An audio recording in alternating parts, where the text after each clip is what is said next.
வெண்முரசு. கார்கடல் 74. வாசிப்பது சந்தீப். பீமன் இடும்பவனத்தின் அடர்காட்டுக்குள் மரக்கிளைகளில் இலைச்செறிவுக்குள் கொடிகளை இணைத்துக் கட்டிய படுக்கையில் துயின்று கொண்டிருந்தான். இடும்பர்களின் அந்த படுக்கை முறையை அவன் அங்கு வந்த பின்னர் கற்றுக் கொண்டிருந்தான்.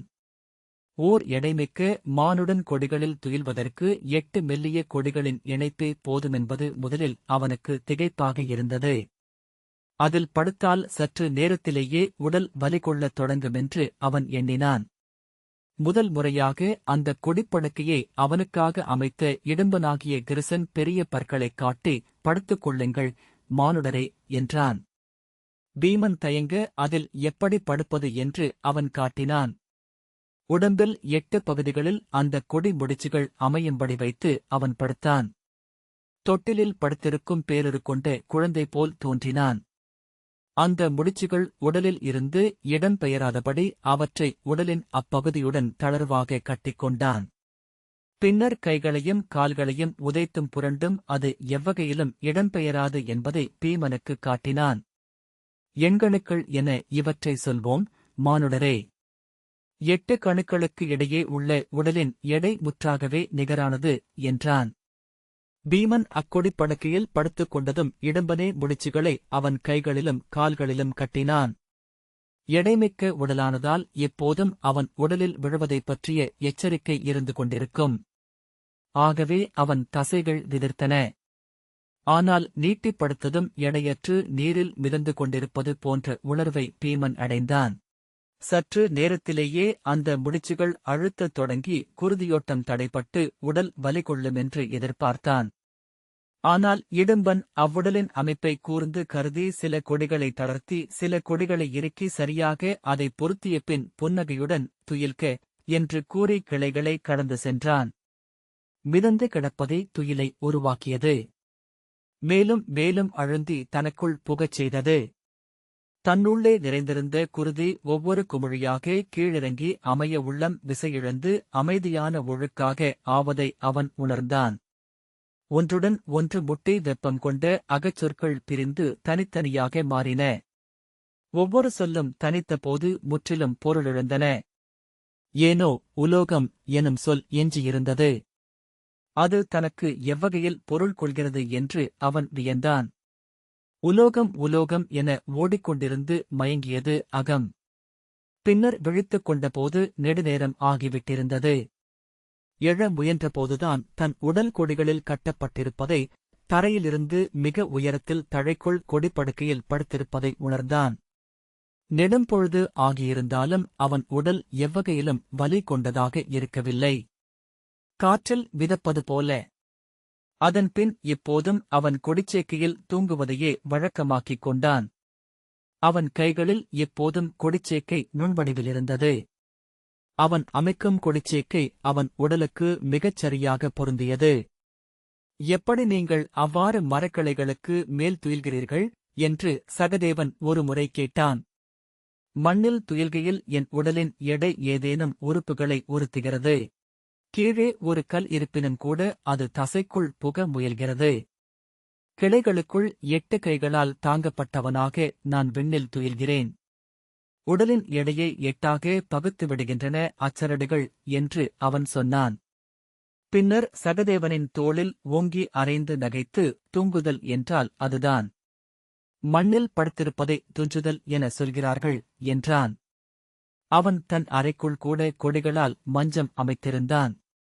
தன் உடலுக்கு கீழே காற்று கடந்து செல்வதை உணர்ந்தாலொழிய அவன் அகம் முற்றிலும் கரைந்து துயிலில் ஆழ்வதில்லை. "நான் என் தந்தையின் கைகளால் தாங்கப்படுகிறேன். பலனாலும் அதிபலனாலும்" என்று அவன் சொன்னான். சகதேவன், "அது நன்று.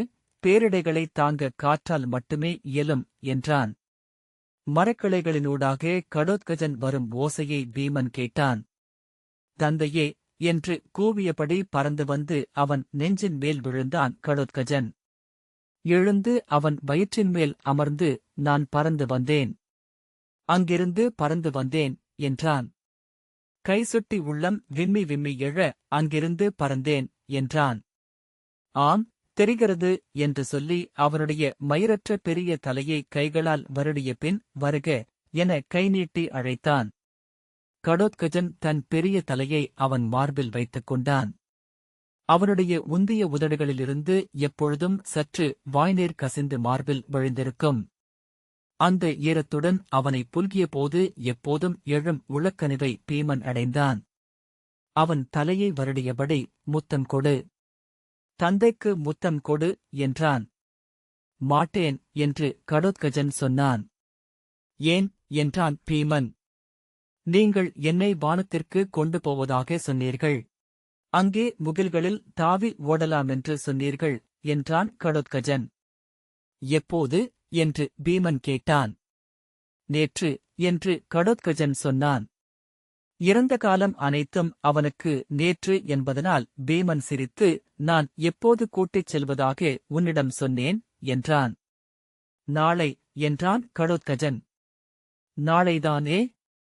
இன்று ஏன் கேட்கிறாய் என்றான். கடோத்கஜன் விழிகளை உருட்டி எண்ணம் கூர்ந்து பின்னர் தெளிந்து மீண்டும் எழுந்தமர்ந்து வலக்கையைத் தூக்கி சுட்டு விரலை நீட்டி, நாளை என்றான். அவன் உடல் முழுக்க ஒரு துடிப்பு நிகழ்ந்தது. நாளை, நாளை என்றான். அச்சொல்லை அவனை அதிரச் செய்தது. நாளை, வானில் என்றான். ஆம், நாளை என்று பீமன் சொன்னான். நாளை என்று கைவிரித்துக் கூச்சலிட்டபடி கடோத்கஜன் அவன் வயிற்றில் எம்பிக் குதித்தான். அவன் அகவையில் உள்ள அனைத்துக் குழவிகளுக்கும் நாளை எனும் சொல்லைப் போல் உளவிசையும் உவகையும் கொள்ளச் செய்யும் பிரிதொன்றில்லை என்று பீமன் எண்ணிக்கொண்டான். நாளை, அங்கு, நாளை, வானில் என்று கடோத்கஜன் கூவினான். இரு கைகளையும் விரித்து பறப்பது போல் சிரித்து, முகில்களில், நாளை, முகில்களில் என்றான். ஆ, மண்டையன் நாளை முகில்களில் நீந்துவான் என்றான் பீமன். நாளை நீ முகில்கள் மேல் போவாய்தானே என்றான். ஆம் என்றான் கடோத்கஜன்.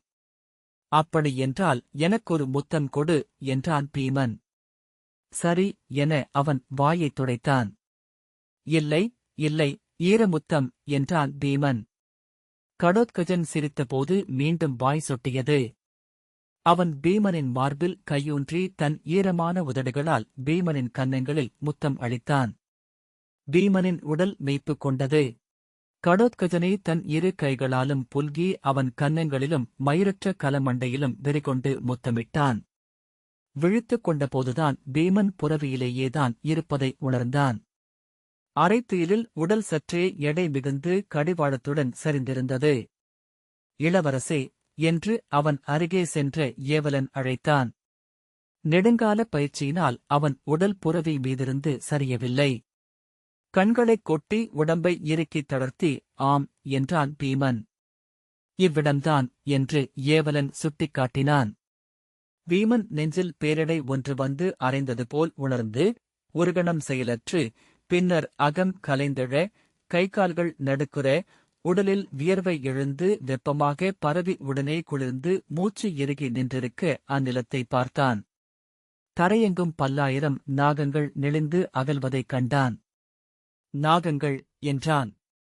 ஆம் இளவரசே, நாகாம்பு என்றான் பின்னால் வந்து கொண்டிருந்த படைத்தலைவன்.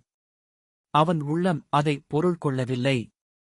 அவன் தரை முழுக்க நெளிந்து இரையுண்டவை போல் விசையெழுந்து ஒன்றுடன் ஒன்று பின்னி நெளிந்து உழன்று கொண்டிருந்த நாகங்களை பார்த்தபடி நின்றான். கடோத்கஜன் அலறியபடி, நாகங்கள் என்றான். பீமன் அவன் தோளைப் பற்றி, எங்கே என்றான். கடோத்கஜன், நாகம், நாகம் என்று அலறியபடி துடித்தான். பீமன் அவனைத் தூக்கி அப்பால் கொடிமீது அமரச் செய்தபின் அவன் உடலை கூர்ந்து பார்த்தான். இடும்பர்கள் நாகங்களை கூற்றென அஞ்சுபவர்கள் என்று அறிந்திருந்தான். இடும்பர் காட்டில் பச்சை பாம்புகளோ மரமேறும் பாம்புகளோ இல்லை. அவை நெடுங்காலமாக அவர்களால் தொடர்ந்து கொன்றொழிக்கப்பட்டுவிட்டன. கீழே உதிர்ந்த மரக்கிளைகளிலும் சருகுக் குவைகளிலும் மறைந்து சுருண்டு கிடந்த பல்லாயிரம் பாம்புகள் எதன் பொருட்டும் மரமேறக்கூடாதென்பதை கற்று தங்கள் தலைமுறைகளுக்கு ஊட்டியிருந்தன. இடும்பர்கள் எந்நிலையிலும் அங்கு கால் பதிப்பதும் இல்லை. கடோத்கஜன் கை சுட்டி, நாகம், நாகம் என்றான். அங்கு மெல்லிய கொடியின் தளிர்முனை வளைந்திருப்பதைக் கண்டு, மண்டையா, அது கொடித்தளிர் பாம்பல்ல என்றபின் அதை கையால் ஒடித்துக் காட்டினான் பீமன். நாகம், நாகம் என்று கடோத்கஜன் மீண்டும் நடுங்கினான். அவன் அருகே கொண்டு சென்று அவன் முகத்தில் அதை தொடச் சென்றான். நாகம் என்று அலறியபடி இலைத்தழைப்பிலிருந்து நழுவி கீழே விழப்போனான் கடோத்கஜன். பீமன் பாய்ந்து அவன் கையைப் பற்றி தன் உடலுடன் சேர்த்து எடுத்துக் கொண்டான். வெறியுடன் கைகால்களை உதைத்து, நாகம், நாகம் என்று கடோத்கஜன் அலறினான். அவன் கைகால்கள் இழுத்துக்கொள்ள வாய்க்கோணலாக உடலில் வலிப்பு கூடியது. மண்டையா, மண்டையா என்று கூவி அவனை உலுக்கினான் பீமன். வாயிலிருந்து நுரை வழிய கடோத்கஜன் நினைவிழந்தான். அவனை தன் தோளில் தூக்கியபடி பீமன் இலைகளினூடாக பாய்ந்து சென்றான். இடும்பர் குடியின் அருகே இறங்கி, மருத்துவரே என்று கூவினான். மருத்துவம் செய்யும் உசவர் அங்கிருந்து ஓடிவந்து கடோத்கஜனை இரு கைகளாலும் வாங்கிக் கொண்டார். புல்படுக்கை மேல் படுக்க வைத்து அவன் தலையையும் கைகால்களையும் தொட்டுப் பார்த்தார். அனைத்து நரம்புகளும் முடிச்சிட்டுள்ளன. இப்போது விழிப்படைந்தால் அவை மேலும் இறுகவே வாய்ப்பு. இவ்வண்ணமே துயில் கொள்ளட்டும் என அவர் சொன்னதும் இருவர் குடிலுக்குள் இருந்து சில இலைச்சருகுகளை எடுத்து வந்து அனல் காட்டி அந்தப் புகையை சிறு விசிறியால் விசிறி கடோத்கஜனை ஆழ இழுக்கச் செய்தார்கள். புகை குடித்து மெல்ல மெல்ல கடோத்கஜன் உடல் தளர்ந்தான்.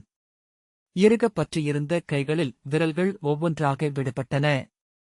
கால்கள் தணிந்து இருபுறமும் சரிந்து மூச்சு சீரடைந்தது.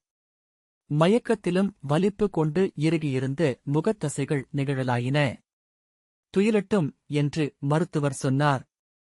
கடோத்கஜன் குழறலாக, நாகம் என்றான். பாம்பைக் கண்டு அஞ்சியிருக்கிறான் என்றார் உசவர். அது பாம்பு அல்ல என்று பீமன் சொன்னான். பாம்பு என்பது அரிதாகவே பாம்பில் நிகழ்கிறது. பிற அனைத்திலும் தன்னை நிகழ்த்திக் கொள்ள இயலும் என்பது பாம்புகளின் இயல்பு. எங்கு வேண்டுமானாலும் அது தன் நஞ்சை வைத்திருக்கவும் இயலும். மானுடக் கைகளில் கூட நகங்களில் நஞ்சு எழுவதுண்டு. அன்னை கையில் நாகம் எழுந்து சீறி குழவியைக் கொத்திக் கொன்ற கதைகளும் உண்டு என்றார் மருத்துவர். பீமன் மைந்தனின் முகத்தை பார்த்தபடி நின்றான். கடோத்கஜனின் வளைந்த கால்கள் அதிர்ந்து கொண்டிருந்தன. அங்கே நுண்வடிவ நாகங்கள் சுற்றிப் பின்னியிருப்பதாக தோன்றியது. உடல் இங்கு உள்ளது, இளவரசே என்றான் படைத்தலைவன். அதை பார்க்க வேண்டியதில்லை என்று முதலில் பீமனின் உளம் எண்ணியது. ஆனால் ஒன்றும் சொல்லாமல் அவன் புரவியில் முன்னால் சென்றான். விண்ணிலிருந்து பேரடையுடன் விழுந்ததனால் சற்று சிதறிவிட்டிருக்கிறது என்று இன்னொரு வீரன் சொன்னான். பீமன் வருவதைக் கண்டு அங்கு கூடியிருந்த இடும்பர்கள் தங்கள் கைகளால் அரைந்து ஒற்றைக் குரலில் நீள் உளையிட்டு துயரை அறிவித்தனர். பீமன் தன் உடலெங்கும் விதிர்ப்பு குடியேறுவதை உணர்ந்தான். நோக்க வேண்டியதில்லை, திரும்புக என்று அவன் உள்ளம் ஆணையிட்டது. ஆனால் அவன் உடலிலிருந்து ஆணைகளைப் பெற்று புரவி முன்னால் சென்று கொண்டே இருந்தது. இடும்பர்கள் வளைந்த மெலிந்த கால்களை நிலத்தில் ஊன்றி அலையலையாக உடலை எழுப்பி நெஞ்சில் இரு கைகளாலும் அரைந்து கொண்டு தலையை மேலே தூக்கி ஊளையிட்டனர். அவ்வோசையின் அலையையே அவர்கள் உடலில் காண முடிந்தது. சூழ்ந்து அலையடித்து உடல்களின் அலை நடுவே இரு கால்கள் தெரிந்தன. பீமன் கடிவாளத்தை இழுத்து புரவியை நிறுத்தினான். சற்று முன்னால் சென்ற படைத்தலைவன், தாங்கள் பார்க்க விரும்பவில்லை என்றான். இல்லை என்றபின் பீமன் இரு கால்களாலும் குதிமுள்ளை அழுத்தி புரவியை முன் செலுத்தினான். அது உடலைச் சிலிர்த்து தலை சிலுப்பி நீள்மூச்சு விட்டபடி எடையுடன் காலடியை எடுத்து முன்னால் சென்றது. பீமன் கடிவாளத்தை விட்டுவிட்டு கால் சுழற்றி இறங்கி நிமிர்ந்த தலையுடன் கைகளை வீசியபடி கடோத்கஜனை நோக்கிச் சென்றான். அவன் அணுகியதும் இடும்பர்கள் அமைதி அடைந்து ஒருவரோடொருவர் உடலொட்டி பின்னால் விலகி பெரிய வளையமென்றாயினர். அதன் நடுவே இரு கைகளையும் கால்களையும் விரித்து விண்ணை நோக்கி கடோத்கஜன் படுத்திருந்தான். கொடிப்படுக்கையில் படுத்திருப்பது போல் என்று பீமன் எண்ணினான். அவன் உடலெங்கும் நாகநஞ்சு ஏறியிருந்தமையால் நரம்புகள் புடைத்து கொடிகள் சுற்றி படர்ந்த கரும்பாறை போல் உடல் தெரிந்தது. பற்கள் கிட்டித்திருக்க முகம் வலிப்பு கொண்டமையால் அவன் நகைப்பது போல் தோன்றியது. விழிகள் திறந்து வானை திறந்தன. அருகணைந்து அவன் காலருகே நின்ற பீமன், அனல் எஞ்சியுள்ளதா என்றான். இல்லை. விரைவிலேயே குளிர்ந்துவிட்டது என்று குனிந்து அமர்ந்திருந்த மருத்துவர் சொன்னார். பீமன் தன் உள்ளிருந்து குளிர்ந்து மூச்சை ஊதி வெளியே விட்டான். கடோத்கஜனின் உடலை நோக்கியபடி மெல்ல சுற்றி நடந்தான். விழிகளால் அவன் கால்களிலிருந்து நெஞ்சினூடாக தலைவரை வருடினான். எதற்காக தயங்குகிறேன்? இத்தருணத்தில் நான் செய்ய வேண்டியது முழங்காலறைந்து விழுந்து அவன் கால்களிலும் நெஞ்சிலும் தலையை அறைந்து கொண்டு கதறி அழவேண்டியதல்லவா? எதன் பொருட்டு இறுக்கிக் கொள்கிறேன்? எவருக்காக இதை நடிக்கிறேன்? கடோத்கஜனின் முகத்தை கூர்ந்து நோக்கிக் கொண்டிருந்தபோது பீமனின் இடதுகால் மட்டும் துடித்து துள்ளிக் கொண்டிருந்தது. எக்கணமும் அருந்து விழுந்து விடுவோம் என்ற அச்சம் அவனுக்கு ஏற்பட்டது. எக்கணமும் பித்தனைப் போல் அலறியபடி நெஞ்சிலும் தலையிலும் அறைந்து கூவி அழுதபடி அங்கிருந்து அவன் ஓடக்கூடும். மண்ணில் தலையறைய விழுந்து தலையை புழுதியில் புரட்டியபடி பொருளெழுந்த சொற்களைச் சொல்லி அலறக்கூடும். இரு கைகளையும் விரித்து விண்ணை நோக்கி அசைத்து தெய்வங்களிடம் முறையிடக்கூடும். தெய்வங்கள் விண்ணில் காத்து நின்றிருக்கின்றன. மானுடனின் ஆணவம் முறியும் தருணத்தில் அவை புன்னகைக்கின்றன. தெய்வங்களே, என்னை நோக்கி நீங்கள் புன்னகைக்கும் ஒரு தருணத்தை நான் அளிக்கப் போவதில்லை. ஒருபோதும் என்னை நீங்கள் இரக்கத்துடன் பார்க்கப் போவதில்லை. கை சுட்டி இதோ எளிய மானுடன் என்று உரைக்கப் போவதில்லை. ஒரு துளி விழிநீரையும் நீங்கள் பார்க்கப் போவதில்லை. பீமன் சற்று பின்னடைந்தான். சூழ்ந்து நின்றிருந்த இடும்பர்களை பார்த்தான். அவர்கள் எவர் விழிகளிலும் ஒரு துளி நீருமில்லை. இரு கைகளையும் விரித்து சற்றே உடல் குனித்து பெருங்குரங்குகளின் உடல் மொழி காட்டி அவர்கள் நின்றிருந்தனர். பீமன் தன் வலக்கையால் ஓங்கி நெஞ்சை அறைந்தான். பின்னர் தலை தூக்கி நீண்ட உளை ஒலியை எழுப்பினான். இடும்பர்கள் அனைவரும் தங்கள் நெஞ்சை அறைந்து அவ்வொலியை எழுப்பினர். நெஞ்சில் மாறி மாறி அறைந்து கொண்டு உளையொலிகளை இணைத்து ஒற்றைப் பேரொலியாக அவர்கள் மாற்றினார்கள். சுழன்று சுழன்று அடியிலா ஆழம் நோக்கி அருவியென பொழிந்து சென்றது அவ்வலறல் ஓசை. பீமன் தரையில் படுத்திருந்தான். அவன் உடலுக்கு அடியில் மண் நெகிழ்ந்து உள்ளிழுத்துக் கொண்டது. மென்சேற்று கதுப்பென அது ஆகிவிட்டது போல. அவன் கைகளும் கால்களும் கல்லால் ஆனவை என எடை கொண்டிருந்தன. மேலும் புதைந்து இறங்கினான். இருபுறத்திலிருந்தும் சேற்று பரப்பு பிதுங்கி வந்து அவன் உடலை மூடி ஒன்றுடன் ஒன்று இணைந்து கொண்டது. மேலும் அவன் அழுந்திச் சென்றபோது முகத்தையும் கண்களையும் மண் மூடியது. வாய்க்குள்ளும் மூக்குக்குள்ளும் மண் புகுந்தது. மூச்சுப்பைகளும் உணவுப்பைகளும் மணலால் நிறைந்தன. உடற்குகை முழுக்க மணல் சென்று நிறைந்து குருதியை உறைய வைத்தது. அனைத்து உறுப்புகளும் மண்ணாலானவை என மாறின. மணல் அவன் நெஞ்சத் துடிப்பை நிறுத்தியது. மூச்சு ஓட்டத்தை அணைத்தது. உடலெங்கும் அனலை மூடி புகைத்து அணைத்து குளிரச் செய்தது. அவனை கல்லென்றாக்கியது அவ்வெடை.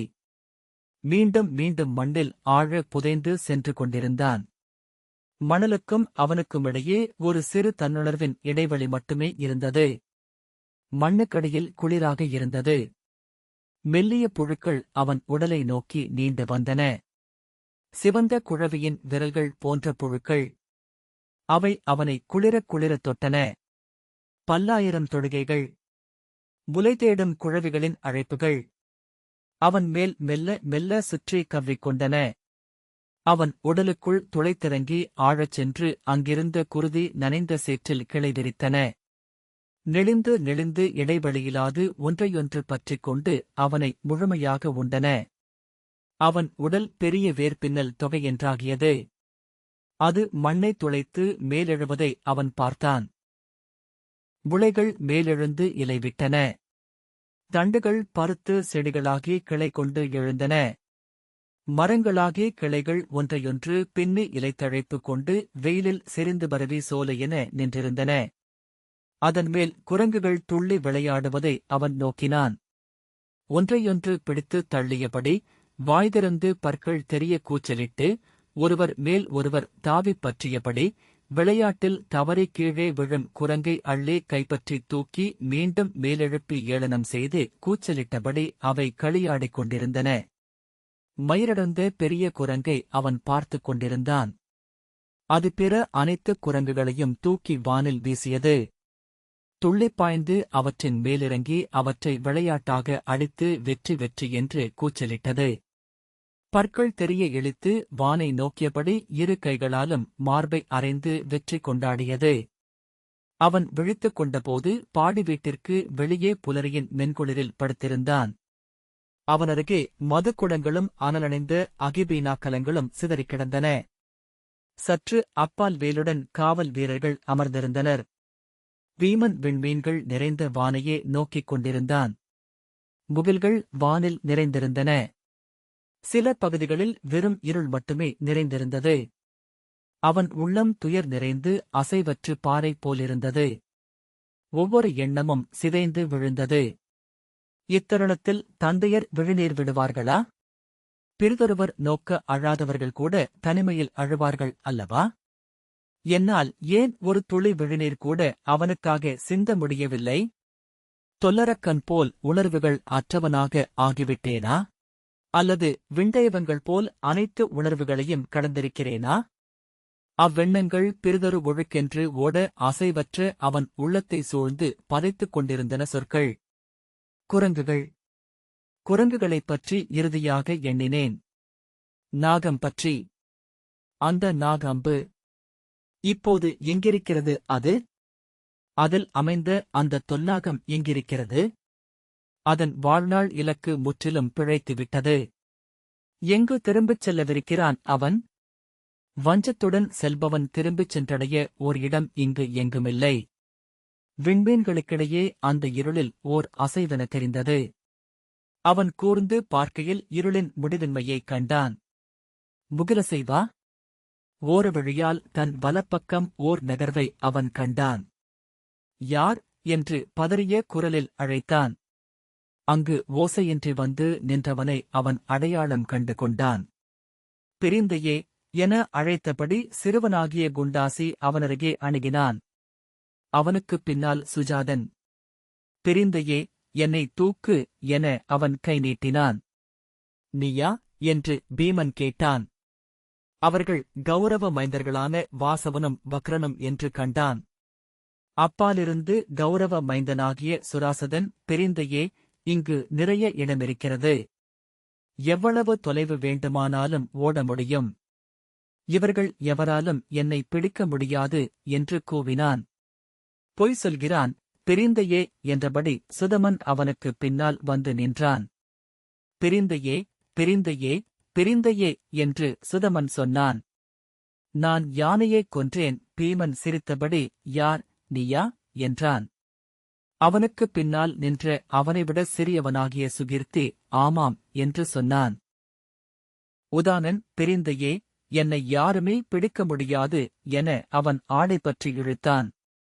இவன் பொய் சொல்கிறான். இவனை நான் 100 முறை துரத்திப் பிடித்தேன் என்றான் கவசன்.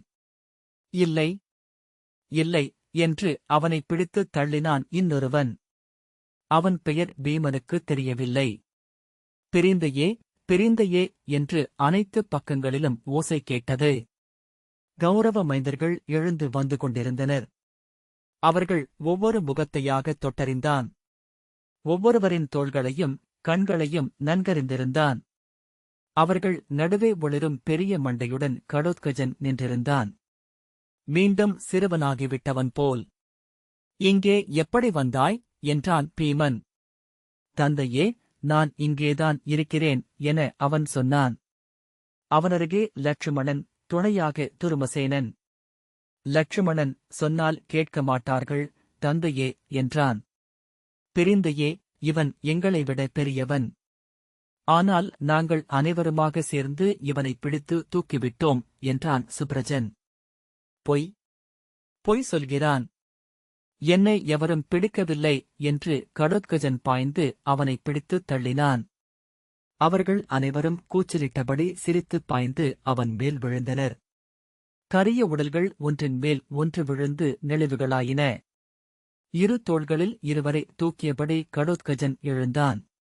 இருவர் சிரித்தபடி அவன் கால்களைப் பற்றி இழுக்க கடோத்கஜன் மல்லாந்து தரையில் விழுந்தான். மேலும் பலர் அவன் மேல் விழ அவர்கள் கட்டிப் புரண்டனர். குண்டலன் பிரிந்து அவனை வென்றுவிட்டோம், அவனை வென்றுவிட்டோம் என்று கூவினான்.